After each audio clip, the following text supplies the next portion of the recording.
me here today was reasonable gun law. Actually, I think that's something that would be. There's all these other things that are so important and seem doable, but this is the time to really do it. I want to have a law like Colorado has. I hope you folks can support that.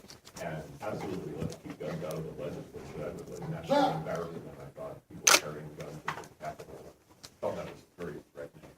Certainly, yeah.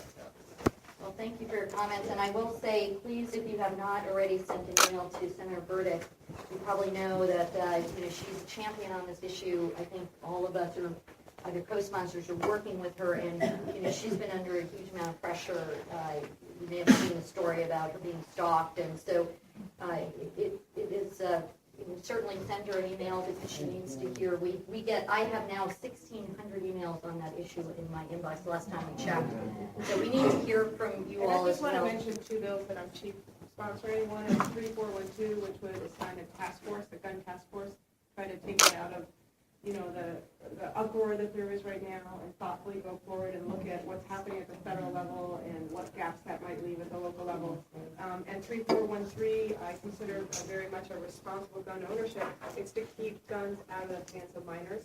So for people who are, responsible gun owners and they have them locked up and the information is separate, it's not a problem. But it's the people that are not safely storing it and then it falls into the hands of children at a teen party or, you read a lot of articles in the paper. These, I think, are very reasonable. I'd love it if you would, write to the chair of the Judiciary Committee and encourage them to hear them. Yeah, and let me say, I have a bill that will be heard in the Higher Ed Committee. It's 311 something or other. Anyway, what it would do is, here at PCC, up until a few years ago, PCC was able to have a policy of no guns on campus. Okay? And it was something that we all assumed was, the way that things worked. So that, debates in class could get pretty heated sometimes. But you didn't have to worry about, that maybe somebody might be carrying in a concealed manner.